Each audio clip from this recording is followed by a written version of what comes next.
Live TV, सच सबसे आगे। नमस्कार, मैं हूं रंजीत झा और आप देख रहे हैं the live TV. Nitish Kumar सबके हैं, 2.5 साल उसके हैं, 2.5 साल इसके हैं। और इस बार भी वही हुआ। बिहार के मुख्यमंत्री नीतीश कुमार ने पलटी मार दी है और ऐसी पलटी मारी है जिससे महागठबंधन को बड़ा झटका लगा है।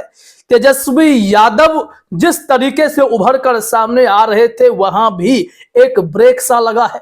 लोकसभा चुनाव से ठीक पहले अब नीतीश कुमार का फिर से बीजेपी के साथ आ जाना अचानक से सबको चौंका सकता है कि और कितनी बार नीतीश कुमार पलटी मारेंगे। राजनीति के अंतिम पड़ाव पर खड़े नीतीश कुमार ने एक बार फिर से बिहार की सियासत में उथल पुथल मचा दी। वहां हलचल मची हुई है। 26 जनवरी के दिन, गणतंत्र दिवस के दिन भी नीतीश कुमार ने कुछ बड़ा फैसला ले ही लिया। जरा देखिए, एक हेडलाइन दैनिक भास्कर की है। यहां राजभवन में नीतीश कुमार एंट्री कर रहे हैं और हेडिंग में लिखा हुआ है कि नीतीश राजभवन पहुंचे, तेजस्वी ने बनाई दूरी, राज्यपाल ने टी पार्टी पर बुलाया था, विधानसभा अध्यक्ष समेत आरजेडी के विधायक नहीं आए। और वहां जो अंदर चीजें घटित हुई हैं उसे देखने के बाद तो यह एकदम कन्फर्म हो गया कि नीतीश कुमार अब बीजेपी के साथ हैं और खूंटा बांध के आए हैं। लेकिन कब तक रहेंगे? हर बार ऐसा ही बोलते हैं कि जब वो दल बदलते हैं तो जिसके साथ होते हैं उन पर परिवारवाद का आरोप लगा देते हैं, और जब अभी बीजेपी के साथ हैं, इनका साथ छोड़ते हैं तो इनके ऊपर नफरत फैलाने का आरोप लगा देते हैं, हिंदू मुस्लिम करने का आरोप लगा देते हैं, संघी होने का आरोप लगा देते हैं और फिर दल छोड़कर निकल जाते हैं। नीतीश कुमार पलटी मारने में प्रथम स्थान प्राप्त कर चुके हैं। और इस बीच जो खबर आई है उसको लेकर हैरानी तो हुई कि नीतीश कुमार के बगल में बैठने के लिए विजय सिन्हा आए। जी हाँ, वही विजय सिन्हा जिनके साथ विधानसभा में एक बार नीतीश कुमार की हॉट टॉक हुई थी, खूब बहस हुई थी। और वहां विजय सिन्हा एकदम भड़क गए थे, भागे भागे दिल्ली अमित शाह जेपी नड्डा से मिलाए थे। आज वो उस जगह बैठे जहां पर कुछ ही पल पहले अशोक चौधरी ने एक नाम की पर्ची फाड़ी थी।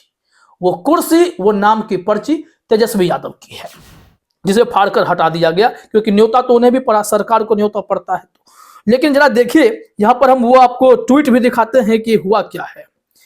इसमें बिहार तक ने एक विजुअल शेयर किया है और इसमें आपको दिखाई पड़ेगा कि कैसे नीतीश कुमार और फिर यहां आपको दिखाई पड़ रहे हैं अशोक चौधरी और उसके बगल में यही विजय सिन्हा दिखाई पड़ रहे हैं जो सब साथ बैठे हुए हैं। यह लिखा हुआ है कि विजय सिन्हा ने ली तेजस्वी यादव की जगह, सार्वजनिक कार्यक्रमों में नीतीश के साथ नजर आने वाले तेजस्वी यादव रहे नदारद।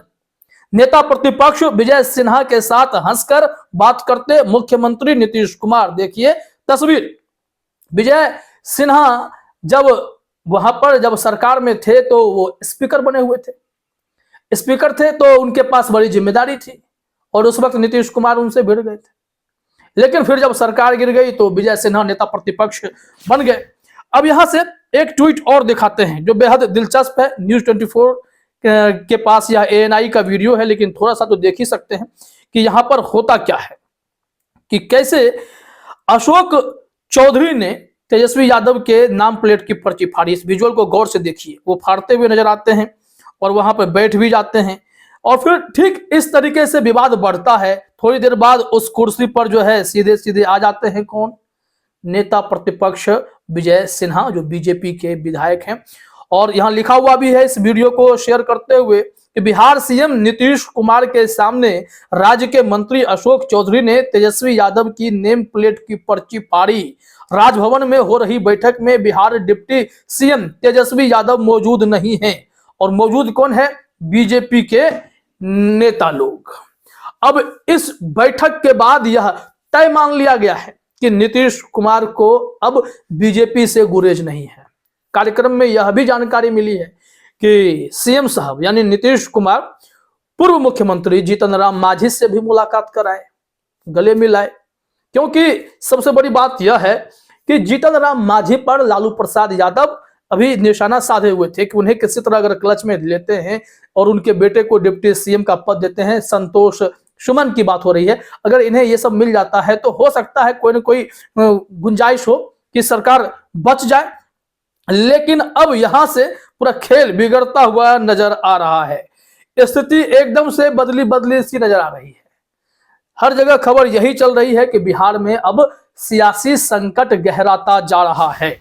यह खबर में भी है, देखिए दैनिक भास्कर ने लिखा है कि बिहार में सियासी संकट गहराता जा रहा है और इस पर आगे लिखा गया है कि राज्यपाल राजेंद्र विश्वनाथ आर्लेकर के टी पार्टी में बुलावे पर सीएम नीतीश कुमार पहुंचे हैं, लेकिन डिप्टी सीएम तेजस्वी यादव नहीं पहुंचे। विधानसभा अध्यक्ष अवध नारायण चौधरी समेत आरजेडी के विधायक नहीं पहुंचे, जबकि सभी को निमंत्रण दिया गया। आरजेडी कोटे से शिक्षा मंत्री आलोक मेहता ही सिर्फ पहुंचे हैं, ऐसा कहा गया है। आगे जो लिखा हुआ वो देखिए। इधर राजभवन में सीएम अपनी सीट से उठकर पूर्व सीएम जीतन राम मांझी से मिले। शुक्रवार को 26 जनवरी के कार्यक्रम में भी सीएम नीतीश कुमार और डिप्टी सीएम तेजस्वी यादव 1.5 घंटे साथ रहे, लेकिन दोनों ने आपस में बात नहीं की। इससे पहले गुरुवार को कैबिनेट मीटिंग में भी दोनों नेताओं की तल्खी नजर आई थी। और फिर सुशील मोदी ने कहा था कि बिहार की राजनीति में या किसी भी राजनीति में संभावनाओं के दरवाजे तो हमेशा खुले रहते हैं। जो भी अमित शाह यह ऐलान कर दें कि नीतीश बाबू के लिए, जनता दल यूनाइटेड के लिए, लल्लन बाबू के लिए दरवाजे बीजेपी के बंद हैं, ये सब सिर्फ कोरी बातें हैं और इसमें सच्चाई नहीं है। राजनीति में जो नीतीश कुमार कर आए हैं वो शायद ही कोई करता है। हर बार 6 महीने, साल भर, 2 साल में पलटी मार देना नीतीश कुमार से ही कोई सीख सकता है। तो अब अगर दरवाजा बंद हो गया है तो दरवाजा खोल दिया गया है, ये स्थिति हो गई है। पूरी तरीके से अगर देखा जाए जो सियासी गुणगणित है, आंकड़े हैं, उसके मुताबिक तो 78 जो सीट है इस वक्त बीजेपी के पास है विधायकों की। अगर 45 एक निर्दलीय लेकर आते हैं 46, तो यह आंकड़ा अपने आप सफिशिएंट है कि वो सरकार बना ले। लेकिन महागठबंधन भी एड़ी चोटी एक कर रहा है। लालू यादव पूरी कोशिश में है कि तेजस्वी को सीएम बना दे, संतोष सुमन को जो है डिप्टी सीएम बना दे, कांग्रेस से भी एक डिप्टी सीएम चुन लेंगे। लेकिन सबको जोड़ने के बाद भी, पूरी ताकत लगाने के बाद भी महागठबंधन 119 तक ही पहुंच पा रहा है। तो 122 चाहिए, 3 सीट कहां से आएगा, इसको लेकर उहापोह की स्थिति है। लेकिन नीतीश कुमार शायद अपनी प्रतिष्ठा, साख, सब कुछ दांव पर लगा रहे हैं। जनता दल यूनाइटेड को बचाने की कवायद है या फिर ललन सिंह और नीतीश कुमार के बीच बढ़ चली तलखियां, या फिर आरजेडी और जेडीयू के बीच कोऑर्डिनेशन की हर बार कमी का हो जाना, कौन सा फैक्टर है जो नीतीश कुमार को हर दफे परेशान करता है? या फिर बीजेपी के शीर्ष नेतृत्व के पास नीतीश कुमार की कोई कमजोर कड़ी हाथ लगी है, जिसके चलते बार बार नीतीश कुमार उलझन में तो आते हैं, पूरे बिहार की जनता को भी कंफ्यूज कर जाते हैं कि कहां इन्हें छोड़ना है, कहां पकड़ना है। पूरी तस्वीर इसी तरीके से पता चल रही है कि बिहार में महागठबंधन अब एकदम खत्म। नीतीश कुमार फिर से पलटी मार दिए और बीजेपी के साथ सरकार बनाएंगे। कौन बनेगा डिप्टी सीएम, कौन बनेगा मुख्यमंत्री, कुछ भी तय नहीं है। क्या लोकसभा चुनाव तक स्थिति ऐसी रहेगी कि नीतीश कुमार ही मुख्यमंत्री रहेंगे बीजेपी वाले इस गठबंधन में भी, और वहां जो पहले से सब सिस्टम था उसी को दोबारा लागू किया जाएगा? फिर से तारकिशोर प्रसाद, रेणु देवी डिप्टी सीएम होंगी, विजय सिन्हा स्पीकर बन जाएंगे, क्या कुछ होगा? बहुत सारे सवाल हैं।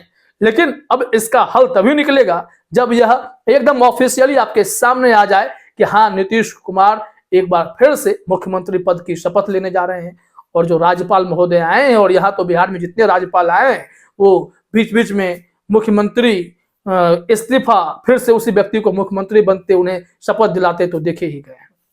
तो यह कोई नई बात नहीं होगी, लेकिन चौंकाने वाली बात जरूर होगी कि अब नीतीश बाबू को आखिर हो क्या गया। फिलहाल इस वीडियो में इतना ही। आप सभी का हमसे जुड़ने के लिए बहुत बहुत धन्यवाद। द लाइव टीवी, सच सबसे आगे।